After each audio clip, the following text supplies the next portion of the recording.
So நம்ம team 7 நருட்டோவை காப்பாத்துறதுக்காக இன்னொரு டைமென்ஷனுக்கு வந்திருப்பாங்க.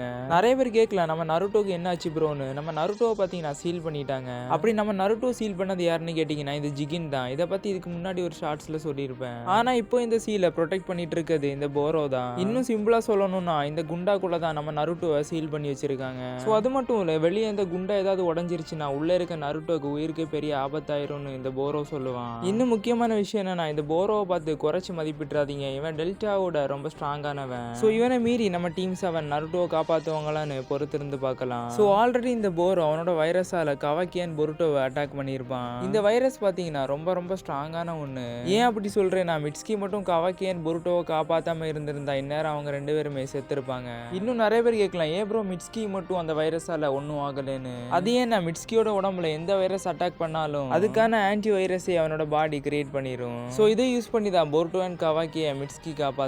அது மட்டும் இல்ல, நம்ம டீம் 7க்கு இப்படி ஃபைட் பண்ணா போரோவை டிஃபீட் பண்ண முடியாதுன்னு தெரிஞ்ச உடனே ஒரு புது ஸ்ட்ராட்டஜி யூஸ் பண்ணி அட்டாக் பண்ண ட்ரை பண்ணுவாங்க. ஸோ பொருட்டோவும் போரோவோட ஹேண்ட்ல ஒரு ரசிகன் போடுவான். என்னதான் அந்த நேரத்துல போரோட ரைட் ஹேண்ட் உடஞ்சிருந்தாலும் ஒரு கன்சிமிட்ற நேரத்துல போரோ அவனோட ரைட் ஹேண்டை ரீஜெனரேஷன் பண்ணி பொருட்டோவை கொசு அடிக்கிற மாதிரி ஒரு அடி அடிச்சிருவான். அது மட்டும் இல்ல, கவாக்கியனோட பாடியை பாதியா கட் பண்ணிடுவான். அப்படி இருந்தும் கூட அடுத்த செகண்ட் அவனோட ஃபுல் பாடியை ரீஜெனரேஷன் பண்ணியிருப்பான். இந்த சீனை பார்க்கும்போது எனக்கு ஆச்சரியப்படவா இல்ல சிரிக்கவானே தெரியல. ஸோ நிறைய பேர் கேட்கலாம், எப்படி ப்ரோ இவனால இவ்வளவு ஃபாஸ்டா ரீஜெனரேஷன் பண்ண முடியுதுன்னு. அதுக்கு முதல் காரணம், இவன் ஒரு ஹியூமன் கிடையாது. இவனை சயின்டிபிக் நிஞ்சா டூலை யூஸ் பண்ணி தான் கிரியேட் பண்ணியிருப்பாங்க. அது மட்டும் இல்ல, இவனுக்குள்ள ஒரு பால் மாதிரி ஒன்று இருக்கும். அதுதான் இவனுக்கு ரீஜெனரேஷன் பவரை கொடுக்கறது.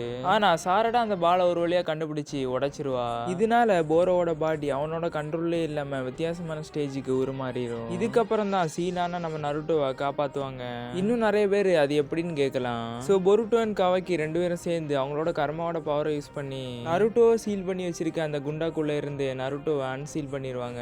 ஆனா நருட்டோ இன்னும் மயக்கத்துல தான் இருந்திருப்பான். இப்படி எல்லாரும் நருட்டோ ஃபோக்கஸ் பண்ணிட்டு இருக்கும்போது பின்னாடியில இருந்து அந்த போரோ எல்லாரையும் அட்டாக் பண்ணிட்டு இருப்பான். அது மட்டும் இல்ல, நம்ம பொருட்டோவும் கீழே போட்டு 4 குத்து குத்திட்டு இருக்கும்போது திடீர்னு பார்த்தா பொருட்டோ அங்கே இருக்க மாட்டான். போரோவும் அந்த நேரத்துல ஆச்சரியமா திரும்பி பார்ப்பா. என்னடான்னு பார்த்தா பொருட்டோட பாடியில இருந்து மோமோஷிக்கி அப்பியர் ஆகும். ஸோ நம்ம பொருட்டோட பாடியில அந்த அளவுக்கு சாக்கரா இல்லாதனால மோமோஷிக்கி நருட்டோட பாடியில இருக்க சாக்கராவை அப்சர்வ் பண்ணும். ஸோ இதை பார்த்துட்டு நிறைய பேர் கேட்கலாம், என்ன ப்ரோ பொருட்டோவை மோமோஷிக்கின்னு சொல்றீங்கன்னு.